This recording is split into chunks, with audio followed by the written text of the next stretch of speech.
Halo semua, selamat datang kembali di channel Profesor Saham. Oke, sorry ya, udah lama nggak buat konten lagi.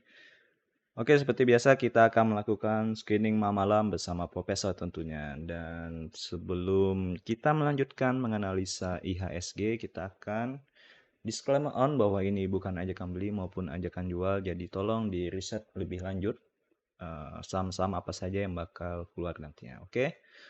Nah, kita akan menganalisa ini pada tanggal 3 Maret 2023 kemarin.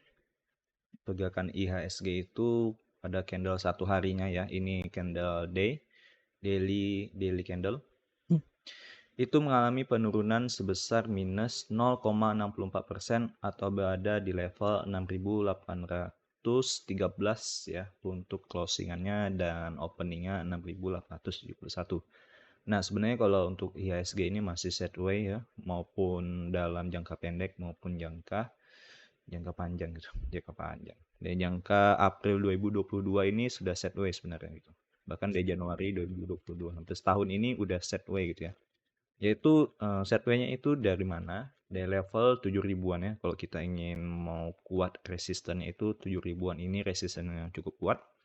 Dan guys support yang kuat itu adalah di 6.500. Nah, jadi kalian pantau level-level di antara segitu.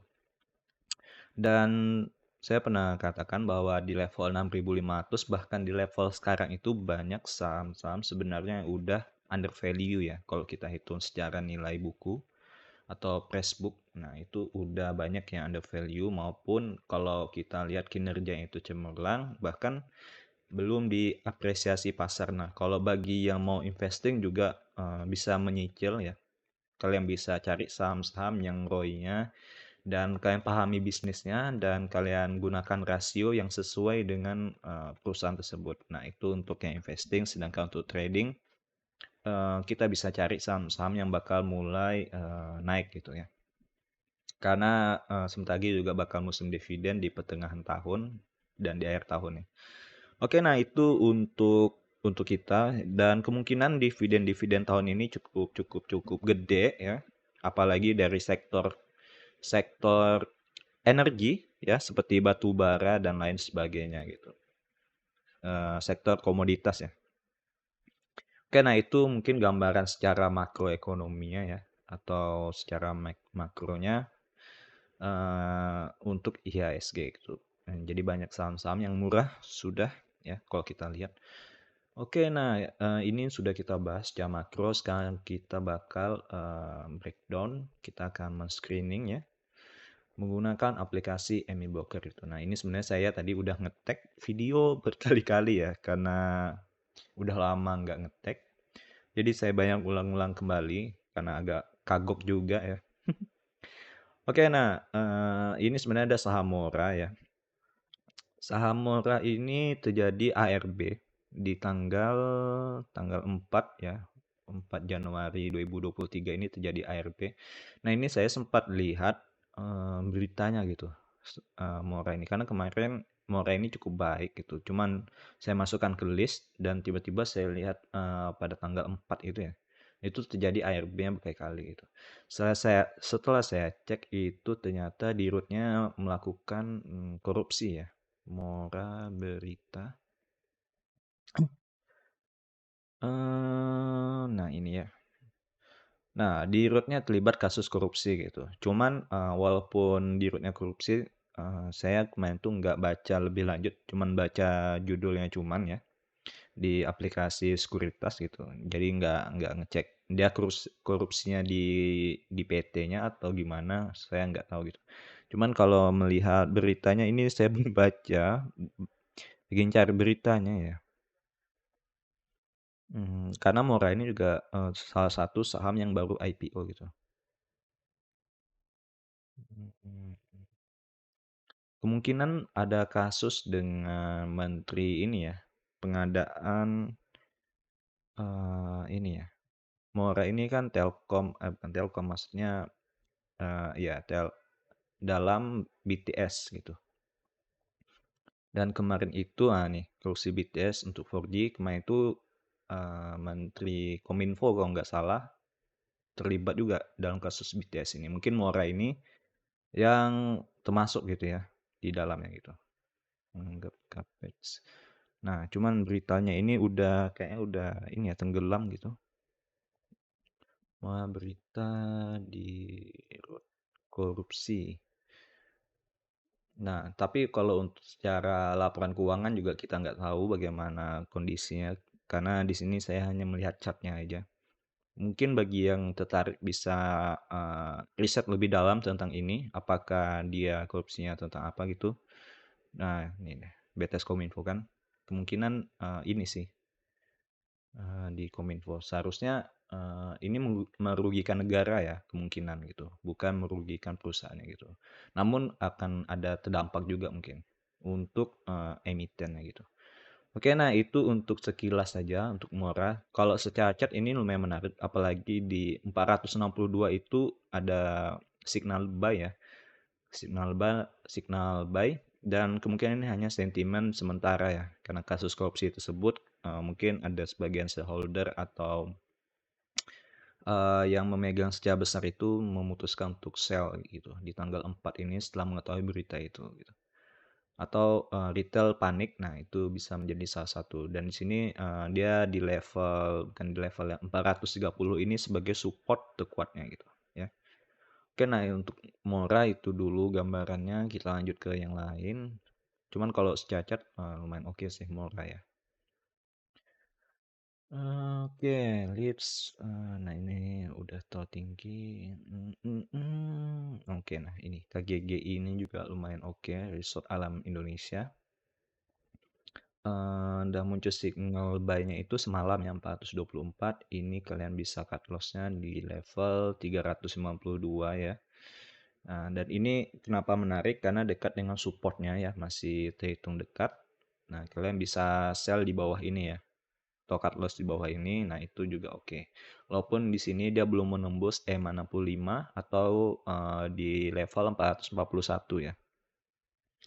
Nah, itu untuk gambaran KKGI. Oke, kita lanjut lagi. Tel vertikal. Oke, nah ini PANR ya, Panorama Sentra Wisata. Kayak ini masalah emiten sektor pariwisata ya. Kalau ini lumayan oke sebenarnya, walaupun udah terlalu tinggi. Nah, cuman kalau dia breakout ini bisa lanjut bullish gitu untuk saham ini. Dan untuk dari mid-nya ini sebenarnya dia lagi setway ya dari tanggal 1 Januarian ya. Nah, hampir 3 bulan ini dia setway untuk PANR gitu. Kalian bisa mempelajari lebih lanjut atau riset lebih lanjut tentang ini. Cuman dia setidaknya dia di atas EMA 65 gitu, termasuk bullish untuk PANR. Oke, nah itu sedangkan resistennya 550 ya bagi yang suka follow the trend. Nah, ini cocok sekali untuk PANR dimasukkan ke tradingnya gitu. Oke, berikutnya PBSA. Aduh, saya nggak terbiasa di sini ya. Mau ganti deh.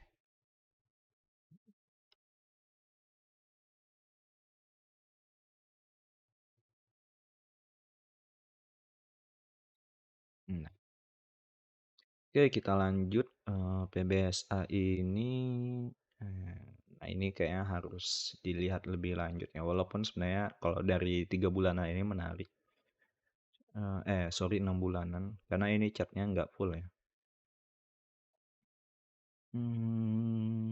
PBSA, PBSA, PBSA.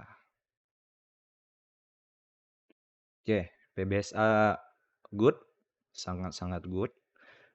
Walaupun dia di tahun 2022 ini sangat-sangat ini ya.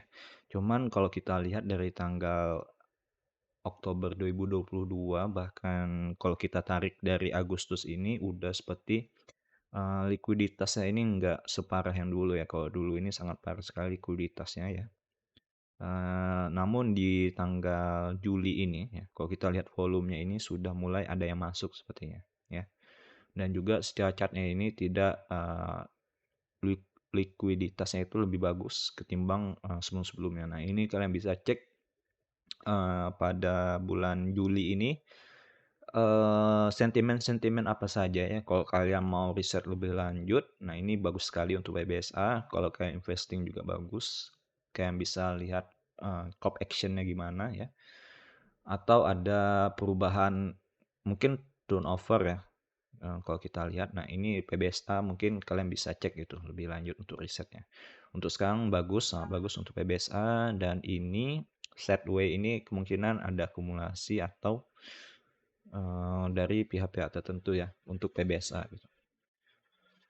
Oke, lanjut lagi saham yang lain.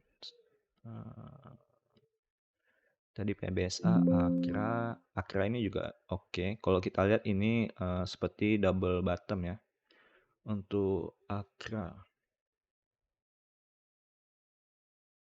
Oke, untuk Akra ini secara kalau kita tarik dari Februari 2022 ini masih bullish. Sedangkan dari November 2022 ini ya sampai ke sini dia udah sideways gitu.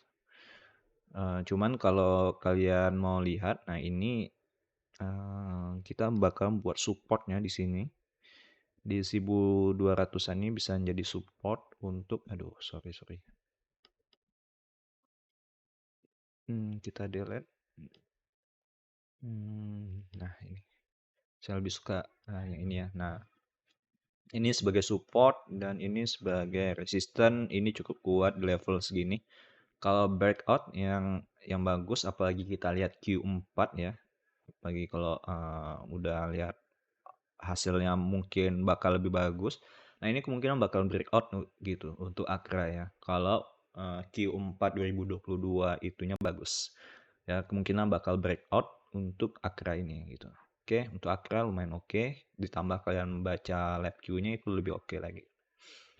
Oke lanjut, setelah Akra itu ada ITMG. ITMG juga bullish. Bukan bullish, sorry. Bagus ya. Walaupun sebelumnya dia downtrend kalau kita lihat secara 6 bulanan ini. Nah, di sini dia mulai pembalikan arah ya. Kalau kita lihat ITMG sangat bagus untuk dibeli. Apalagi ITMG, bukan, UNTR ya, yang tinggi itu untuk dividennya 6 ribuan. Jadi kan beli satu lot itu sudah 600 ya, satu lotnya 600 ribu kalau seandainya benar itu. Karena kemarin itu masih usulan ya, masih usulan untuk dividennya gitu. Tunggu dulu, ini udah di record atau belum sih? Oke, udah di record 12 menit. Oke, nah ini salah satu ITMG kalau kita lihat secara garis besarnya. Karena di Army Broker itu dia tidak sepanjang ini ya penarikannya gitu. Oke, kita lihat ITMG ini di November dia sebenarnya sampai ke Februari dia downtrend. Cuman di sini ada support yang sangat kuat. Kalau kita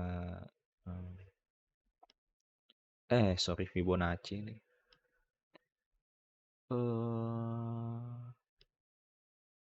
Nah, di sini kita bisa tandai sebagai garis untuk demand-nya ya. Demand-nya cukup kuat di range 3.400-an ya kita anggap. 3.400-an sampai di 3.600 dia membuat base demand yang sangat kuat. Nah, kemungkinan di sini sangat bagus ya untuk kalian mendapatkan ITMG di harga sekarang. Apalagi kalau musim dividen nanti kemungkinan harganya bakal naik gitu. Target profitnya kemungkinan di level ini di 4.395 ya. Nah, ini kenapa bagus ya? Karena udah rebound dan breakout juga di level segini. Nah, ini range-nya cukup gede. Kalau kita hitung tentang harga ya, kita ambil dari sini. Nah, itu sekitar 20%-an ya. Kalau kayak memang ngambilnya di resisten ini. Jadi bakal dapat, karena harga sekarang ya. Kalau gitu kita ini dulu ya. Di harga sekarang.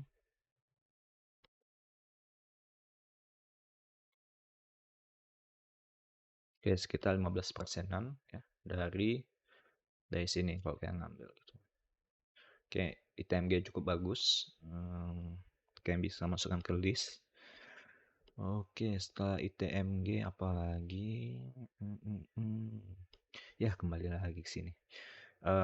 IPCC bagus, cuman kita lanjut ya, PRDA kurang, ini kurang liquid. Nah ini juga bagus ya, Amar. Hmm, tapi lanjut, kita lanjut. PTBA juga bagus, bahkan tidak ada koreksi ya. Cuman ini kenapa saya nggak bahas lebih lanjut? Karena kemungkinan saya bakal anjurkan kalau beli itu ketika di 3.660 ya. Sekarang udah 4 ribuan, jadi agak udah naik tinggi gitu. Sayangnya signal buy ini udah muncul di 3.660 gitu. Yang dimana saya tidak dapat menyampaikan gitu ya. Udah terbang dulu. Jadi kalau mau beli silahkan, tapi menurut saya udah terlalu tinggi kalau masuk gitu ya. Lebih bagus ITM game masih sedikit dekat gitu dengan beli area beli gitu. ASBI ini udah terlalu tinggi. ASI ini sebenarnya ada gap up ya kalau kita lihat. Karena kemarin ini masih hasil dividen. Jadi pada banyak ini ya, setelah usulan dividen itu sahamnya terbang sama dengan UNTR untuk ASI ini dan signalnya beli. Cuman bagus juga.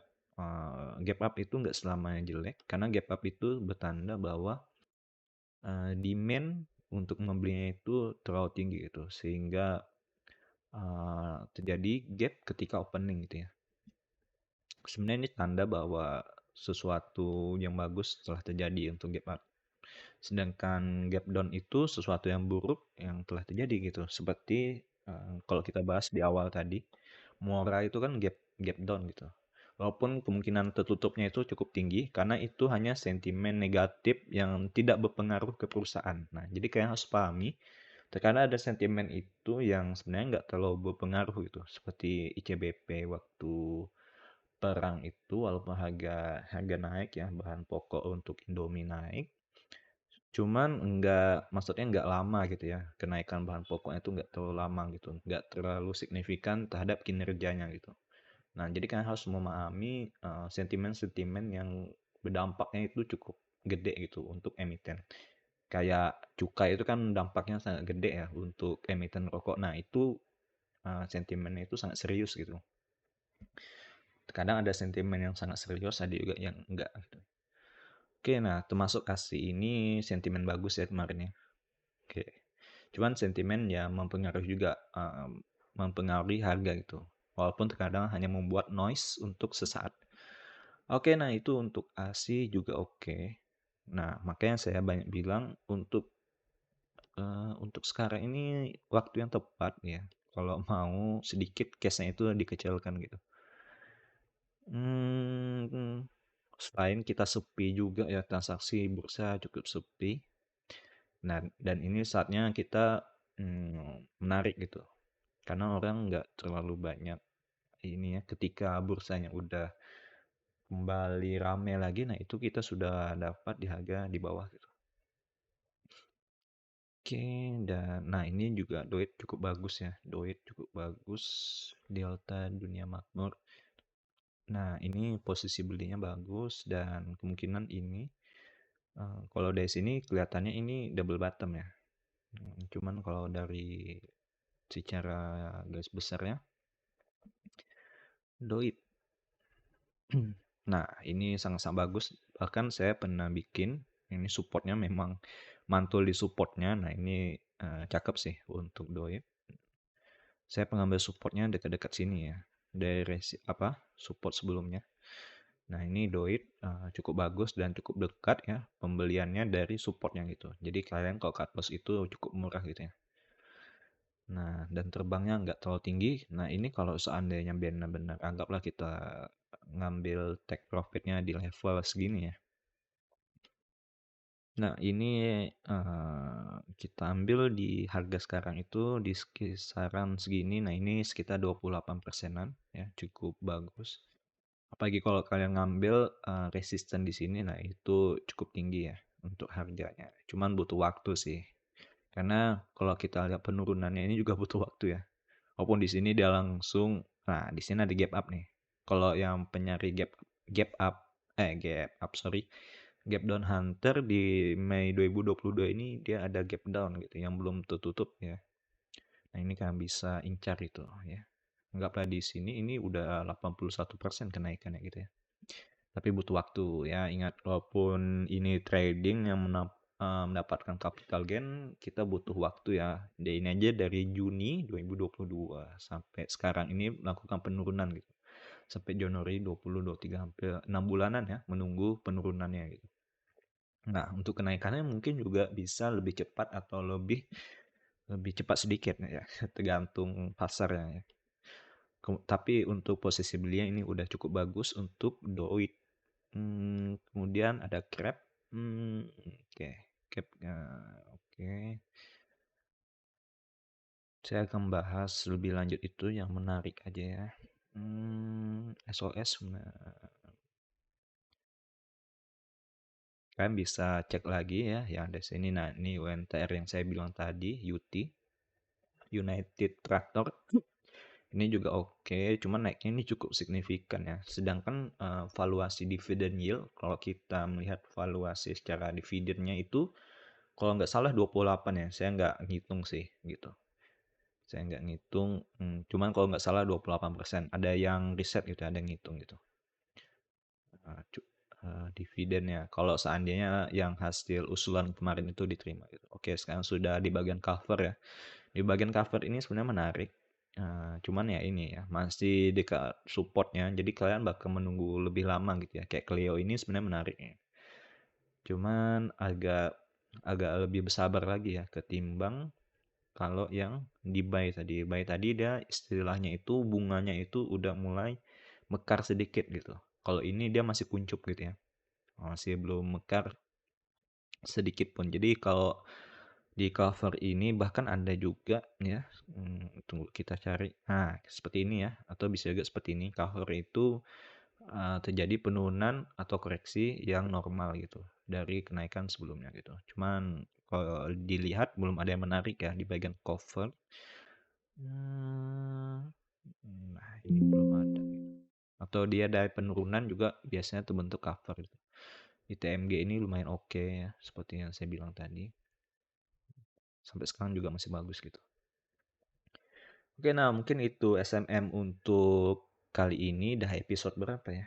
100 berapa gitu. Oke, kita akan lanjut lagi di episode selanjutnya dan kemungkinan saya akan buat video tentang spreadsheet menggunakan PBV dan kita akan langsung menggunakan laporan keuangan asli ya. Jadi kita akan melihat nilai-nilai di laporan keuangan itu bagian mana yang diambil untuk menghitung rasio PBV gitu.